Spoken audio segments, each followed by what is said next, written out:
முஸ்லீம்கள் தொடர்ந்து இந்துத்துவாதிகளால் குறிவைக்கப்பட்டு அவர்கள் பொது இடங்களில் அடிபடுகிறார்கள். என்னென்ன சிரமங்கள்லாம் கொடுக்கணுமோ அத்தனையும் இந்துத்துவாதிகள் கொடுக்குறாங்க.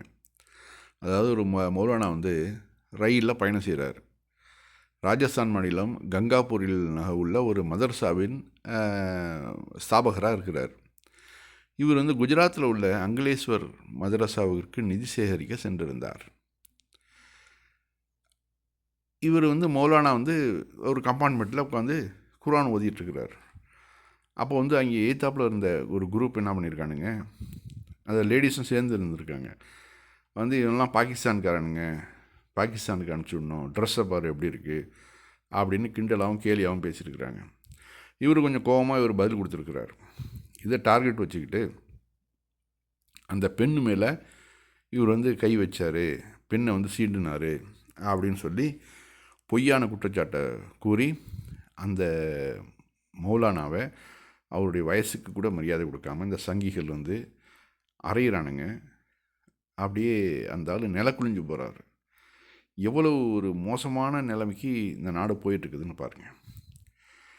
அந்த பெண் அங்கேருந்து சொல்கிறா, இந்த மாதிரி நீ என் மேலே கையை வச்ச. ஒரு பொதுவாக ஒரு கம்பார்ட்மெண்ட்டில் இருக்கிறப்போ யாராவது கையை பெண் மேலே வைப்பாங்களா? இந்த பெண் பொய்யான குற்றச்சாட்டை சொல்கிறாங்க. காரணம் என்ன? அந்த முஸ்லீமை ஒரு அந்த வன்மத்தை தீர்த்துக்கணும். இவர்கள் மனசில் இருக்கக்கூடிய அந்த வன்மத்தை தீர்த்துக்கணும். எந்த அளவு போட்டு அடிக்கிற மாதிரிங்க. அப்படியே ஒரு கை வச்சுருந்து பெண் மேலே கை வச்சுருந்ததா இருந்தால் கூட இவங்களுக்கு டைரெக்டாக அடிக்கிறதுக்கு யாரும் உரிமை கொடுத்தது? போலீஸில் ஹேண்ட் ஓவர் பண்ணு, போலீஸ் பார்த்துக்கிட்டோம், போலீஸ் உண்மையா இல்லை கோர்ட்டில் கொண்டு போய் சப்மிட் பண்ணு. அதை விட்டுட்டு நீ கை நீட்டி அடிக்கிறதுக்கு உனக்கு யார் அதிகாரம் கொடுத்தது?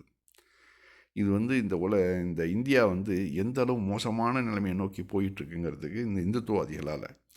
இவர்கள் அதான் ஒரு பாபா கிட்ட கேட்குறாங்க, நீங்கள் ஏன் முஸ்லீம்களை இந்த மாதிரி டார்கெட் பண்ணுறீங்களே, ஏன் இந்த மாதிரி தொடர்ந்து தொல்லை கொடுத்துக்கிட்டு இருக்கிறீங்க அப்படின்றதுக்கு, முஸ்லீம்கள் எங்களுக்கு அடங்கி நடந்துட்டாங்கன்னா பிரச்சனையே இல்லை. அதாவது ஹிந்தி சேனலில் வந்த ஒரு பேட்டியோட தமிழாக்கத்தை நான் சொல்கிறேன். அதாவது எங்களுக்கு அடங்கி நடக்கணும், இந்தியாவில் இருக்கணுன்னாக்க ராமனை ஒரு தெய்வமாக வணங்கணும். அதே சமயத்தில் அவங்க இஸ்லாத்துலேயும் இருந்துக்கிட்டோம், ஒன்றும் பிரச்சனை இல்லை, இஸ்லாத்துலேயும் இருக்கலாம். அதே சமயத்தில் ராமனுக்குள்ள மரியாதையும் கொடுக்கணும், மற்ற இந்து சனாதன தர்மத்தை மதிக்கணும், அதை குறை சொல்லக்கூடாது. எப்படி பார்த்தீங்களா? இதுதான் இவனோட டார்கெட்டு.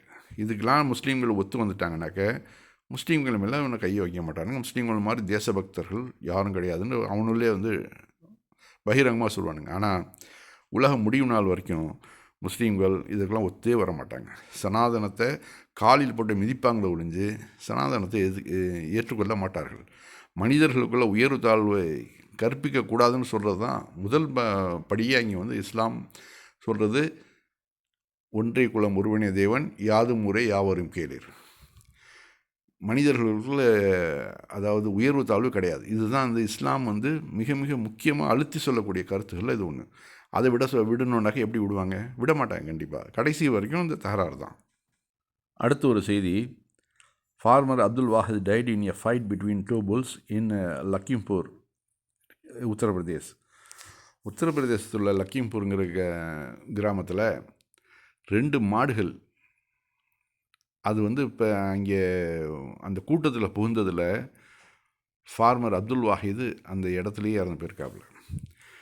இப்போ நம்ம நினைக்கிறோம் அது ஒரு வாயில்லா ஜீவன், அதுக்கு எந்த இடத்துல எப்படி நடந்துக்கணும்னா தெரியாது.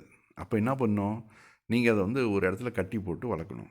இது மாதிரி தெருவில் உனக்கு கோமாதாவாக இருக்கலாம், ஆனால் இப்போ ஒரு மற்றவர்களுடைய உயிருக்கு இப்போ போயிடுச்சு. இப்போ இதை பாருங்கள், அங்கே அவங்க பாட்டுக்கு அவங்க வியாபாரம் பண்ணிகிட்டு இருக்கிறவங்க மத்தியில் அந்த மாடு புகுந்துச்சுனாக்க அந்த ஆளோட நிலைமை என்ன ஆகிறது? அந்த ஆள் கொண்டு போய் ஆஸ்பத்திரி கொண்டு போகிறாங்க, போகிற வழியிலே ஆள் இறந்து போயிட்டாப்புல.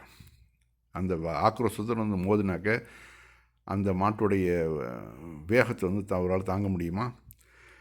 இதுதான் பாருங்கள், இப்போ இது யாரை குற்றவாளியாக பிடிக்கிறது?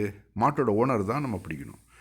மாடு ஒழுங்காக கட்டப்பட்டிருந்தாக்க, வீடுகளில் கட்டப்பட்டு அல்லது தொழுவத்தில் கட்டப்பட்டிருந்துச்சுனாக்க இது மாதிரியான அசம்பாவிதங்கள் நடக்காது. எத்தனையோ இடங்களில் பிரச்சனைகள். அதே மாதிரி திருநாய்கள், மாடுகள். இந்த மாடு ஒரு பெண்ணை முட்டி முட்டியே அந்த உடம்பு ஃபுல்லாக ரத்த காயத்தை உண்டு பண்ண வீடியோவும் நம்ம பார்த்தோம். அப்போது இந்த கோமாதா எனக்கு நான் அதை ஒன்றுமே சொல்ல மாட்டேன், ஒன்றும் செய்ய மாட்டேன்டாக்க, கோமாதாவை நீ வீட்டில் வச்சு நீ பூஜை பண்ணிக்கோ. அதை வெளியில் விடலாமா? வெளியில் பிளாஸ்டிக் பையும் அதையும் தின்னுவிட்டு கடைசியில் ஒரு மூலையில் போய் செத்து கிடக்கும் இல்லையா? அப்போது நீ என்ன பண்ணும், அதுக்கு நீ தெய்வமாக வணங்குறேனாக்க அந்த தெய்வத்துக்குள்ள மரியாதையை நீ கொடுக்கணுமா இல்லையா? இப்படி ரோட்டில் அலைய விட்டு இன்னொருத்தரோட உயிரை எடுக்கிறதுக்கு யாருக்கும் உரிமை கிடையாது இல்லையா? இதெல்லாம் ரொம்ப கவனம். நம்ம தமிழ்நாட்டிலையும் இதே மாதிரி நிறையா நடக்குது. மெட்ராஸெல்லாம் நம்ம பார்க்குறோம் சிட்டிகளில். அங்கே மாடுகள் அவுத்து விட்டு வரதையும் இதெல்லாம் தவிர்த்துக்கணும் நம்ம.